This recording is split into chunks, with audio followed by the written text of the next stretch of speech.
নমস্কার বন্ধুরা, ইতিহাসের ইতিকথার নতুন পর্বে আপনাদের সকলকে স্বাগত। বন্ধুরা, আজকের পর্বে আমরা জানব কার্তিক মাসের শুক্ল পক্ষের দ্বিতীয়া তিথিতে অনুষ্ঠিত হয় ভাইফোঁটা, ভাতৃদ্বিতীয়া বা যম দ্বিতীয়া। এই বিশেষ দিনে ভাইকে ফোঁটা দেওয়ার সময় আমরা ভাইয়ের মঙ্গলের জন্য একটি বিশেষ ধরনের খাবার অবশ্যই ভাইকে খাওয়াবো। যদি দাদা থাকে, দাদার জন্য সমানভাবে এই নিয়ম প্রযোজ্য। আসুন জেনে নিই আজকের পর্বে এই মঙ্গলময় অনুষ্ঠান কিভাবে আরো মঙ্গলময় হয়ে উঠবে। ভাইফোঁটা বাঙালিদের অত্যন্ত জনপ্রিয় একটি অনুষ্ঠান। ভাইফোঁটার দিনে বোনেরা বা দিদিরা তাদের ভাইয়ের মঙ্গল কামনায়, দীর্ঘায়ু কামনায়, সৌভাগ্য বৃদ্ধির আশাতে কপালে ফোঁটা দেয়। দই, চুয়া চন্দন এবং সাহায্যে ফোঁটা দেওয়া হয়। এছাড়াও আম পাতা অথবা কচি কলা পাতাতে প্রদীপে সাহায্যে, বিশেষ করে ঘিয়ে প্রদীপ ব্যবহার করা হয়, কাজল তৈরি করা হয়। সেই কাজল ভাইয়ের চোখে পরানো হয়। এরকম বহু নিয়ম রয়েছে ভাইফোঁটায়। বাঙালি হিন্দু ধর্মের অত্যন্ত জনপ্রিয় অনুষ্ঠান প্রত্যেক বছর পালিত হয় যম এবং যমুনাকে সাক্ষী করে। এই দিনের একটি বিশেষ ছড়া রয়েছে। বলা হয়, ভাইয়ের কপালে দিলাম ফোঁটা, যম দুয়ারে পড়ল কাটা। যমুনা দেয় যমকে ফোঁটা, আমি দিই আমার ভাইকে ফোঁটা। যমুনার হাতে ফোঁটা খেয়ে যম হলো অমর, আমার হাতে ফোঁটা খেয়ে ভাই হলো অমর।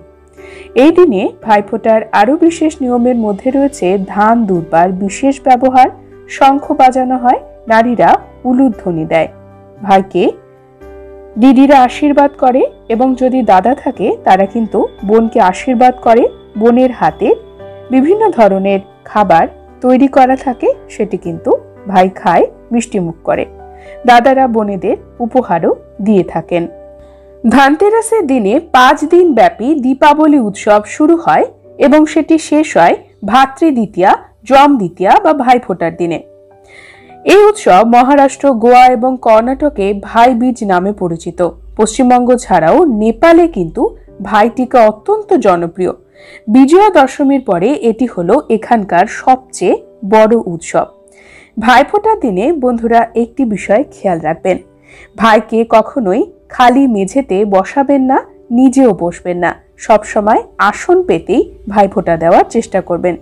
আপনার ঠাকুর ঘর যদি বড় হয় তবে ঠাকুর ঘরেই ভাইফোঁটার মতো শুভ অনুষ্ঠান আয়োজন করতে পারেন। যদি না পারেন তবে আপনার ঘরের যে স্থানটি সব থেকে শুভ বলে আপনার মনে হয়, যেখানে খুব আলো বাতাস আসে, সেই স্থানে ভাইকে পূর্ব দিকে, উত্তর দিকে অথবা উত্তর পূর্ব দিকে মুখ করে বসিয়ে ভাইফোঁটা দেবেন।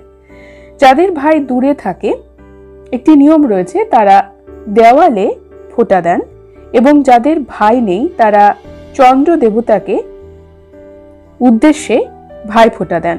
অনেকে গোপালকেও ভাই হিসেবে ফোঁটা দিয়ে থাকেন। অনেকের বাড়িতে অনেক রকম নিয়ম রয়েছে। ভাই ফোঁটা দেওয়ার সময় যে চন্দন বাটতে হয়, সেই চন্দন তৈরি করার জন্য গঙ্গা জল ব্যবহার করতে পারেন। আরো একটি জিনিস ব্যবহার করা হয় গোটা উত্তরবঙ্গ জুড়ে, সেটি হলো শিশিরের জল।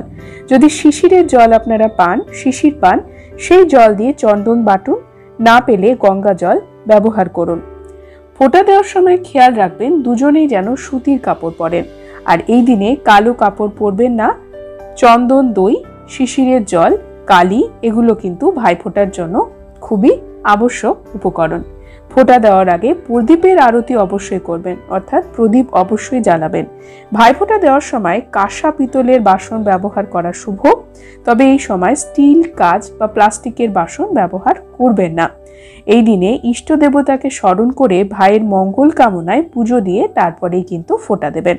বন্ধুরা, আমাদের সনাতন ধর্মে প্রত্যেকটি শুভ অনুষ্ঠানে আমরা দুধ থেকে তৈরি যে কোনো ধরনের খাবার ব্যবহার করি। ঠাকুরকে নৈবেদ্য হিসেবে দিই। বিয়ে, অন্নপ্রাশন, অন্যান্য শুভ অনুষ্ঠানে আমরা পায়েস, ক্ষীর ইত্যাদি তৈরি করি। ভাইফোঁটার ক্ষেত্রেও তাই।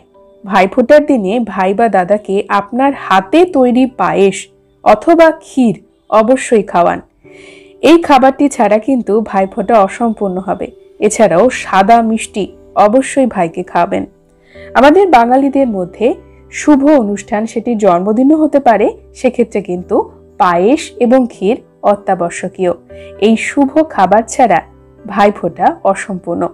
মিষ্টিমুখ অবশ্যই করাবেন। সাদা মিষ্টির মধ্যে আপনারা সন্দেশ রাখতে পারেন।